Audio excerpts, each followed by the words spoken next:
Hi guys, it's been a while since I've done a video. I made this birthday haul slash summer haul during the end of August, but it wasn't the greatest video when it came to lighting, when it came to, well, just in general, not the greatest video, so I didn't upload it. I decided not to. I can still make that summer haul, but I'll see because it's already autumn now. It's the 23rd of September and the summer has flown by.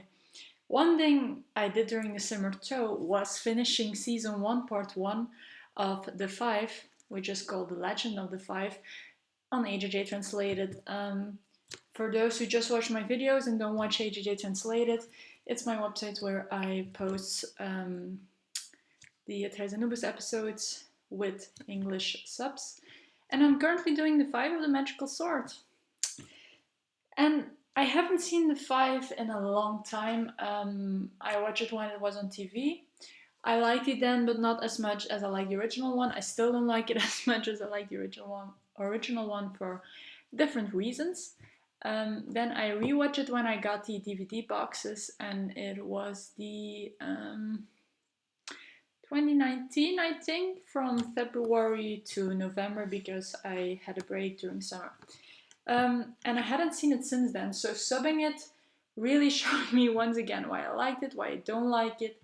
It also showed me that it's actually a pretty good show because now I see it much more in focus. So that's why this review is up here of the first half of season 1 of The Five of the Magical Sword. So what basically happens, I'll read the blurb on the background.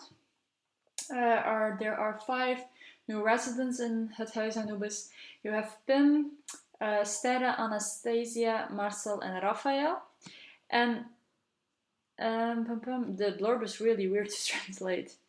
And it turns out that they are the 5 of the Magical Sword, which is a legend of Merlin and King Arthur. And basically, they have to stop dark druids. But they all have something weird about them, like Sterre wears gloves, Pim has to use a lot of deodorant, Raphael always has to wear headphones, Anastasia always has to wear her sunglasses, and Marcel eats everything with sambal sauce, which is hot sauce. But they don't realize that they're special, and it already brings me to my first annoyance of the first season half, which is by far the worst season half and the worst DVD box story-wise of all of them, because they don't know anything about themselves, so they really go searching for something that really isn't there. A lot of other stuff happens, so it's not like you're immediately thrown into the story.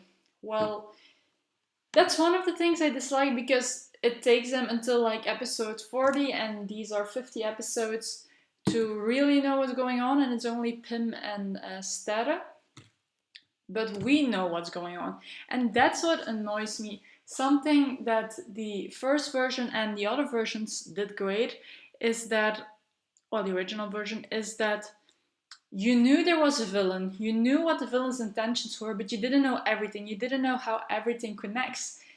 Here you sadly do. We learn, I think in episode 4 or something, that there is not only Alana, the house mother, living there, but also another man who lives pretty much in the library and the attic, which was ridiculous because how does this man sleep and go to the toilet and eat? But anyway, and shower.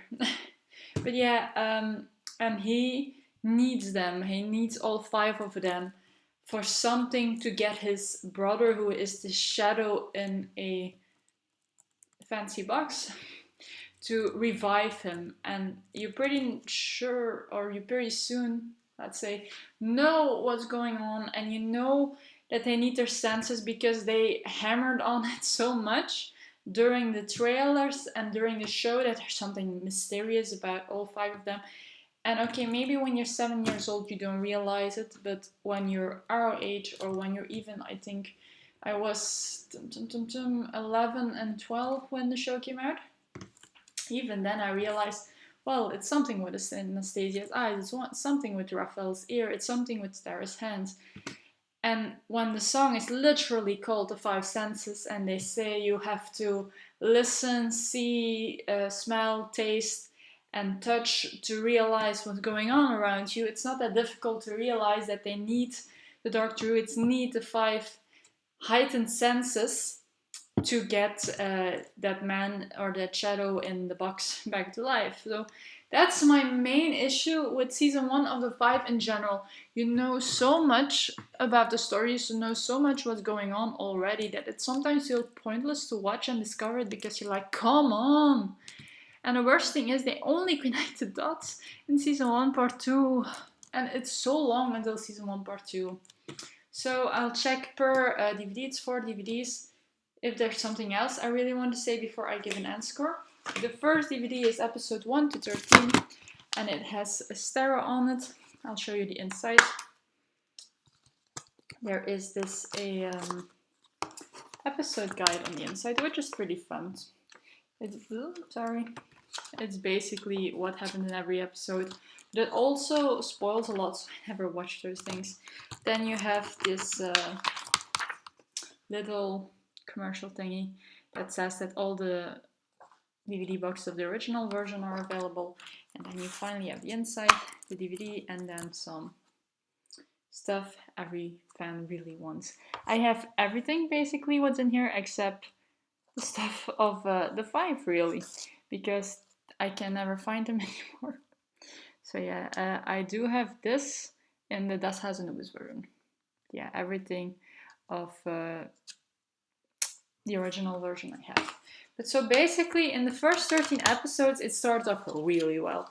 So the first 3 episodes are basically the new residents coming to the house, discovering stuff about one another.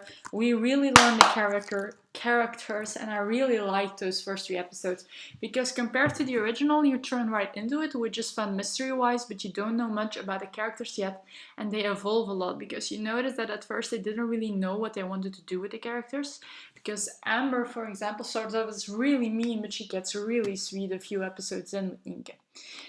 This did it better. You know straight away that Pim is into the, well, detective stuff. He's like a little Sherlock Holmes.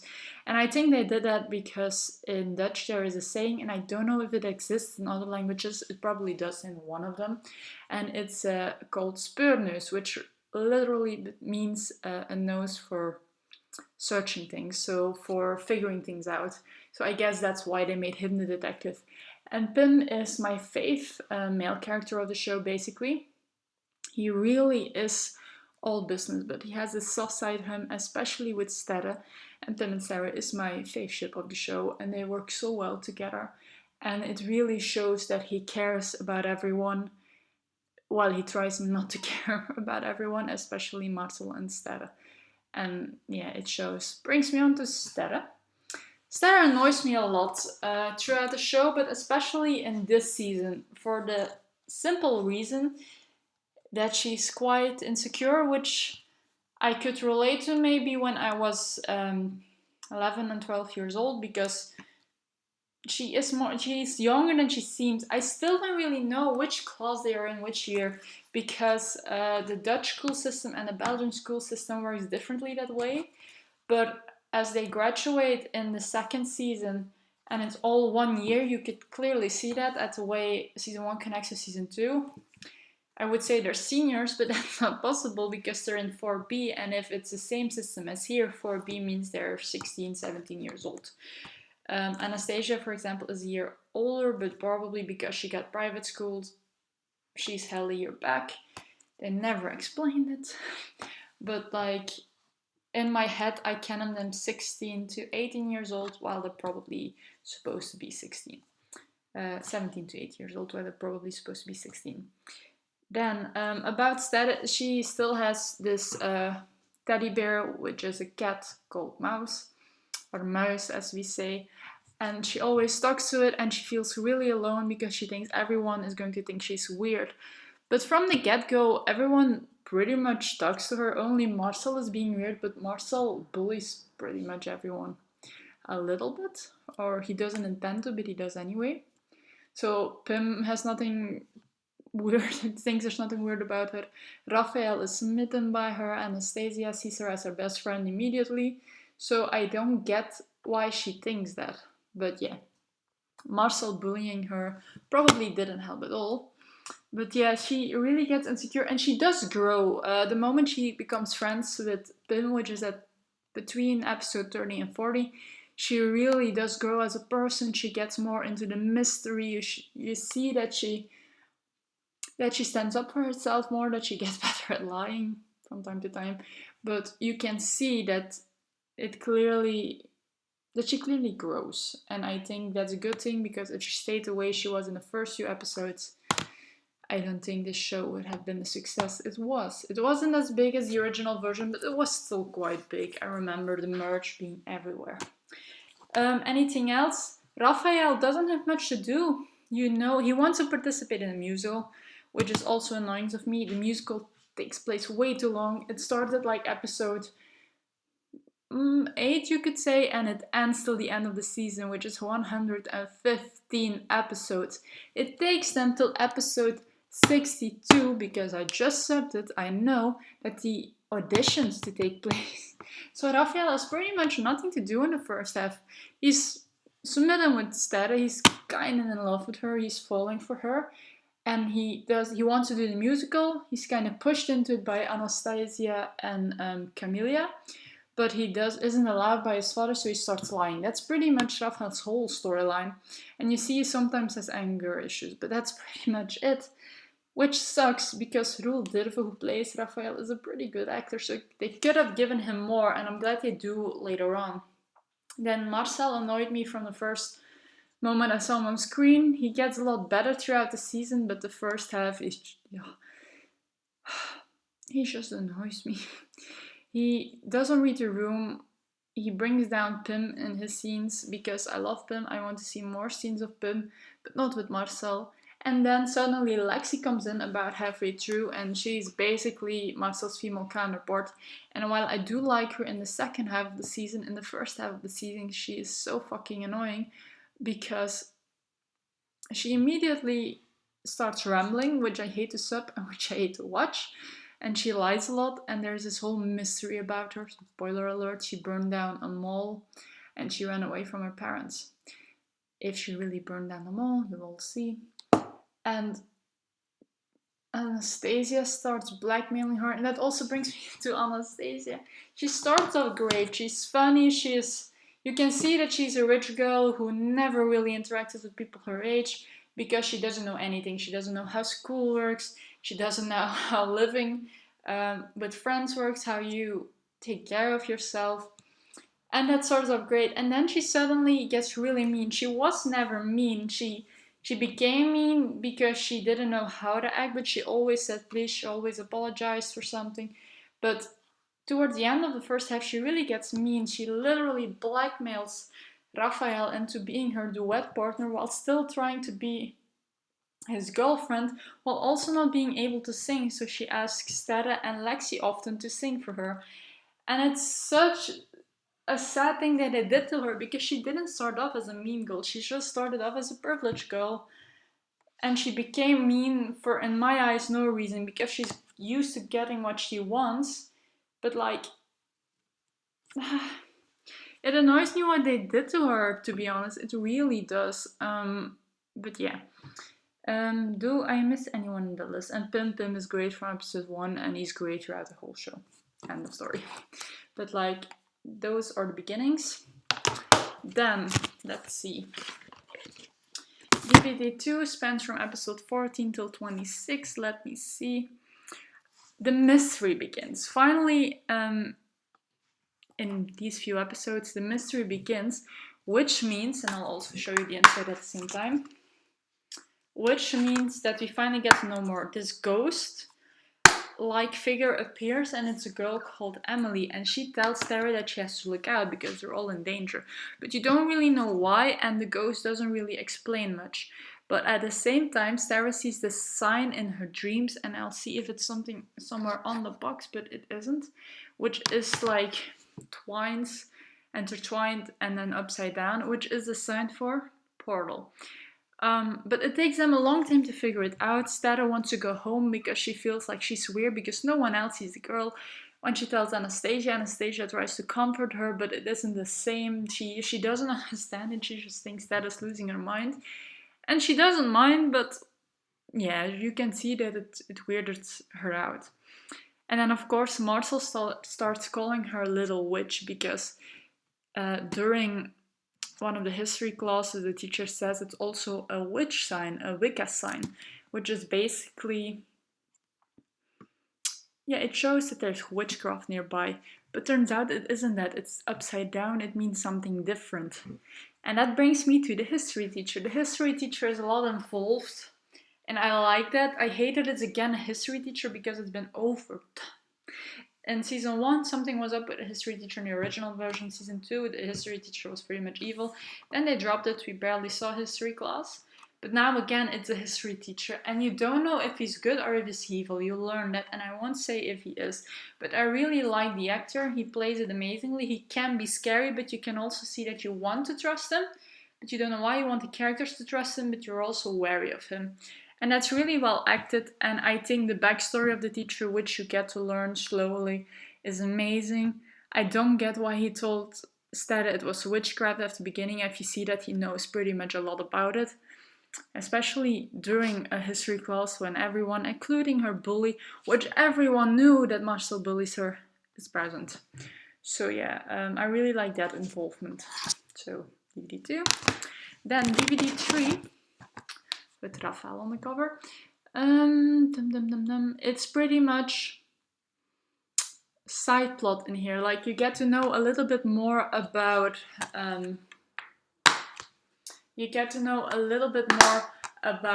the history, about the backstory. You learn slowly what the Dark Druids want, even though it's pretty clear if you pay attention from the beginning. But there's also this side plot where Marcel convinces Pim that Sarah really is a witch and they steal one of her gloves by accident. And then the friendship between Pim and Sarah begins, because this is during episode 27 till 38. And I love this because it really brings everyone to a low point and then they rise again. But sadly, Anastasia and Raphael don't have much to do in these episodes, except preparing for the auditions and trying to convince him to do the audition. And again, it's the same circle over and over again for pretty much 60 episodes, which is a downer. As you can see, I'm not very positive about this season half because it could have been done so much better if they just made it a 100 episode season and they cut 15 of these episodes. It would have been amazing. But something else gets in here as well. Marcel gets punished a lot by the headmaster and he has to go to his office, and there are a lot of toads because one, the headmaster needs them because he's a dark druid, which is also isn't a secret, for the rituals, and he also likes toads, so he gives them names, the ones he does want to keep. And Marcel thinks they're students and wants to free them, and it's treated like it's true plot. Like, it's really maybe the case, but like, you know it isn't, because it's proven during the teacher scenes that it isn't, and it's such an annoying plot, and it goes on till episode 50, and when Pim is like, fuck this, I don't want to do this, he drags Lexi into it, which on the bright side means that 2 of the most annoying characters are together, so less scenes of them with other people, so they don't bring those scenes down. But it's such an annoying storyline. While it has its funny moments, it's still the same over and over again. And it's pretty much center focus in these episodes. And then, finally, the last DVD box. In those, the story finally gets going. So it's episode 39 till 50. And you see that Arlene is preparing the ritual for the first one. And we quickly learn the lore of the whole story. So we learn how the 5 came to be, how Merlin did the prophecy, how those people don't know who the 5 is. But you know the teacher has a feeling it's them. And he proves it by saying the zodiac pretty much of them. And in this case, Anastasia. And then you learn that Anastasia is going to be the first victim that the shadow in the glass box or the fancy glass box, you're going to get his eyesight back first. And then it really kicks off. Sterre and Pim are a little bit at odds because Sterre wants to trust Leopold, Pim doesn't at all. Leopold is the history teacher. They do eventually, they learn a little bit of snippets, they realize they're the 5, but they can't say it yet. And then they are convinced they have to follow the teacher to the school one night, and that's the night the ritual takes place, and it's so good. I mean, I know people say the acting is dodging, but I think they really got their characters down because it's still a children's show made in Belgium and the Netherlands. Made in Belgium with actors from the Netherlands, I should say. And they have to act a lot, but they did great with the source material they had. And basically, it ends with Sterre and Pim are at the school. They're following the history teacher. At the same time, Marcel and Lexi are breaking and entering in the school as well because they want to free the toads. Raphael is asleep. He doesn't have anything to do. And Anastasia is too. And Anastasia's dreaming about the musical and everything. And then suddenly, this voice lures her in. And she can see without her glasses at night. So she follows the voice. They go to this forest. Spoiler, but I think pretty much everyone who watches this has seen it. And then you can see the horror in this.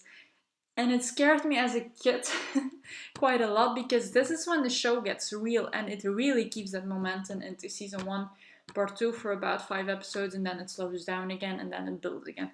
But like, she loses her eyesight or her special eyesight in a very special way.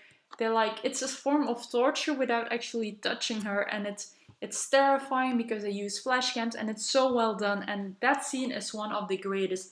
And they call it incorporations, inlevingen in Dutch, which is also just a scary word in general. And then if you combine it with what actually happens and what will happen to the other characters, because every incorporation is different, it's amazing. It was so good to watch. I had chills subbing it. It was just amazing. And I got from the reactions on those episodes, on episode 50, that everyone was shocked because they didn't expect to go that brutal. And that's what I love. A lot of complaints were added after the first 2 seasons of It Huis Anubis that it was getting too scary, that it wasn't for kids. They aged up the rating. They toned down on the blood, on the horror aspect, while it's still pretty much horror.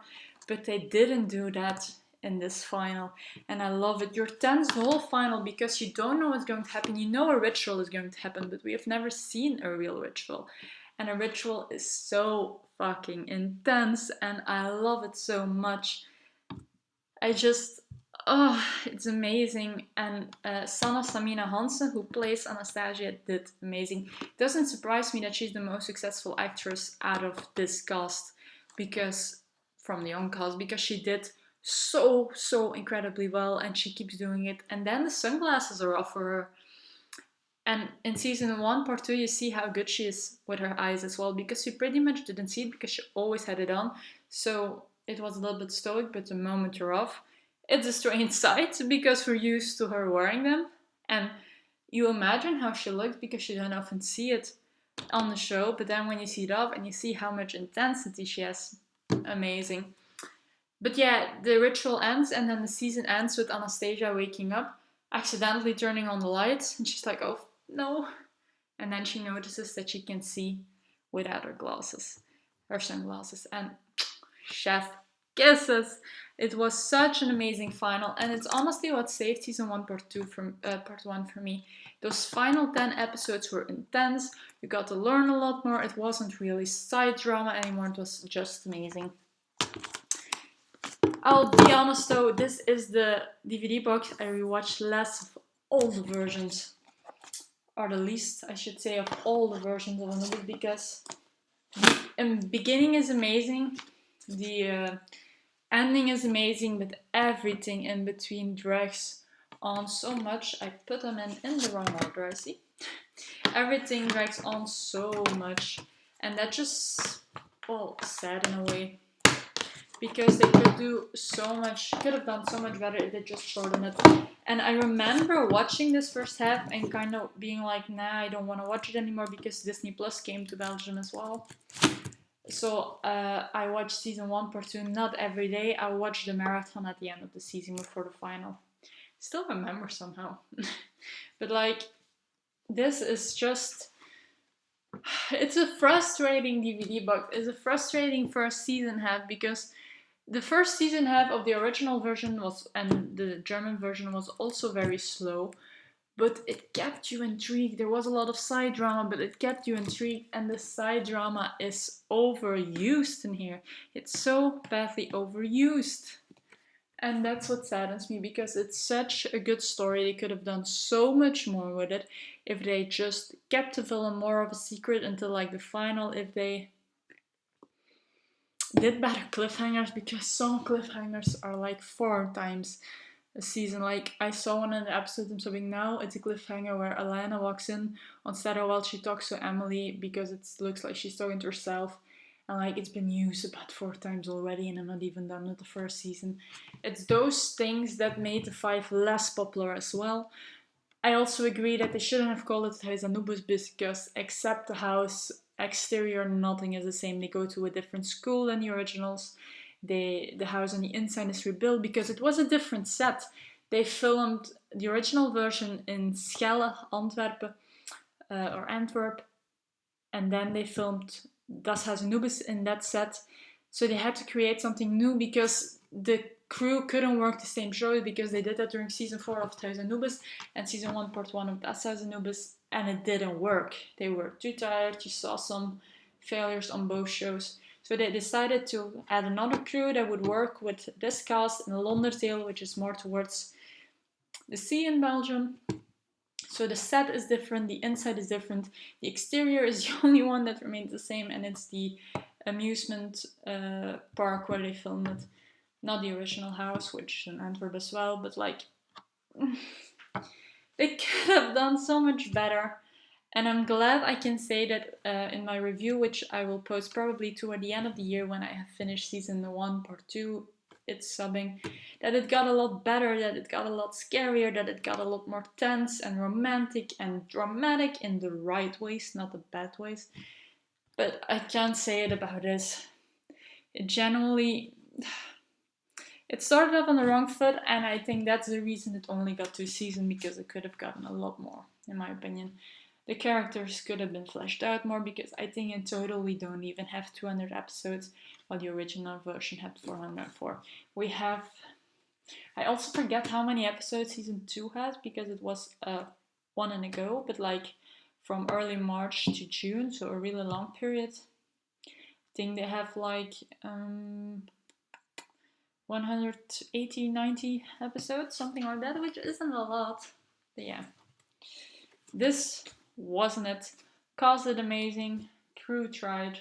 The filming is amazing as well. You can see that they had more budget because the CGI is better, the way everything is shot better. We also finally had the big screen, so 16 to 9 inch, I think. So yeah, that's just the age of this show being a lot younger.